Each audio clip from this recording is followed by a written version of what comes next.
Sunday. It's Sunday evening. I'm on my way home to I was just gonna say dishes, but I don't have to do laundry, and yeah, just chill. It's late, midnight maybe, a bit before. What did I do? Friday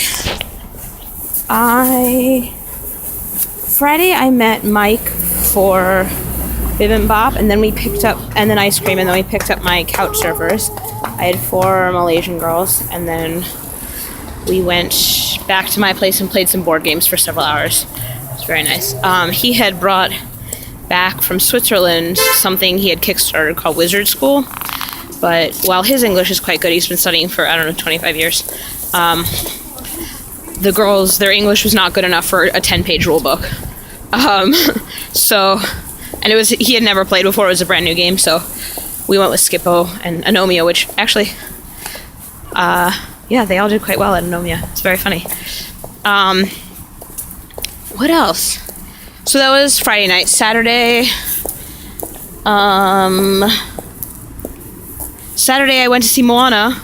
Oh my gosh, so good. So good. I'm gonna go home and try. That's the other thing I'm doing. I'm gonna try and download the music, because so good. So good. In the morning I went to and then in the later afternoon / evening after the movie, I went to help Nikki move. She moved to Bundang, and so we helped set her up in her new apartment. Today at 1, I met a guy from I think this was from OkCupid. And then I went to Chabad for it was a combination of a women's Tu B'Shvat event where we painted flower pots with nail polish. Because,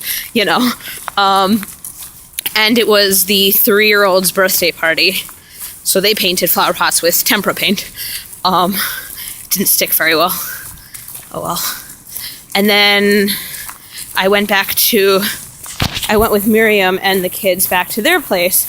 That's where I spent Shabbat sometimes. To pick up, I ordered googly eyes, and they have a U.S. address. And I got a new blanket.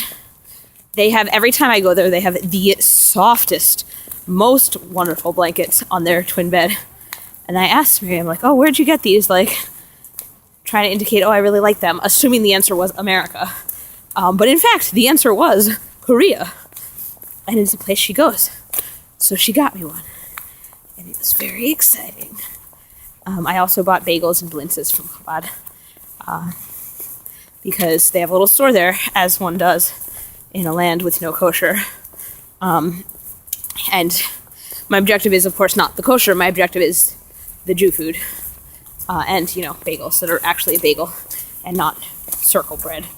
And then I went to the 24-hour Banchan place with Song. We had dinner, and then we chilled in a cafe and worked. I was grading a student's fiction story, and it's hilarious. It's really... 3 kids turned in stories to me. One is poorly written, and it's a silly story.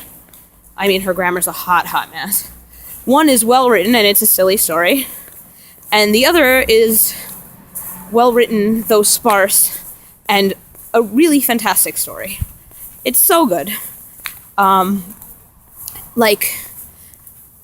It reminded me of not the Hunger Games, because there wasn't that Hunger Game element, but vaguely, there was a post-dystopian futuristic thing going on there.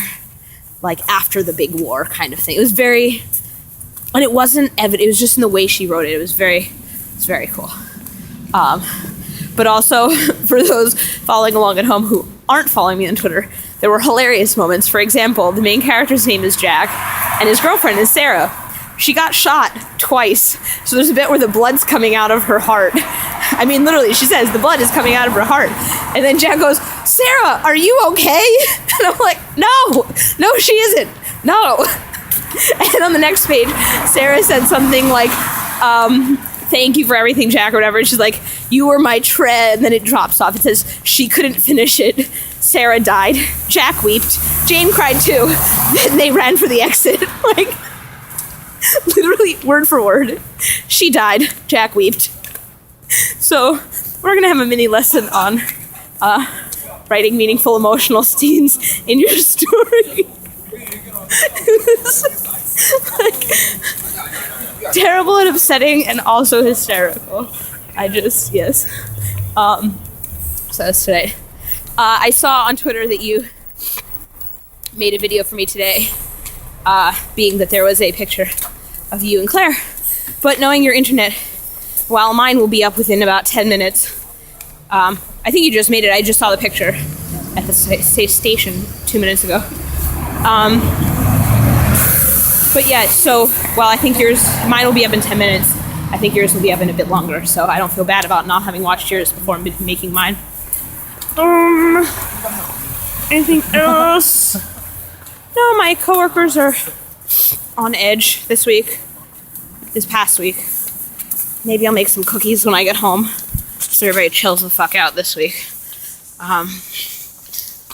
There's a lot of hatred going on, a lot of anger, a lot of shouting, and people threatening to walk out, people packing their desks and ready to leave. It's just a mess. This weekend was very needed, and I hope we all took a deep breath and chilled the hell out for this week. The kids are great. I gave up on the idea of knitting them little lions because it's super not going to work. That was Thursday. Thursday, Sarah came over because her boyfriend broke up with her. So we watched the weirdest movie I've ever encountered. Look up Life Less Ordinary from '97 with Ewan McGregor and Cameron Diaz. Look that up. Commiserate with me. And then I came up with a different craft idea instead of these lions. Because I finished one, and it took me a long time. Can't do another 3 or 4 for Jungi. Fart. I need to buy another shirt. But anyway, in the end, I'm going to make lion t-shirts for them. It'll be cute. And Sarah helped me order it on Gmarket. So yeah, I think that's it. This week, they're pretty chill. They're getting ready for graduation. We've finished all our books and everything. So I'm trying to die as I cross the street. But I'm discreetly trying to prep for next year while teaching this year. So we'll see how that goes. All right, this video is really long. I'm gonna go. Bye.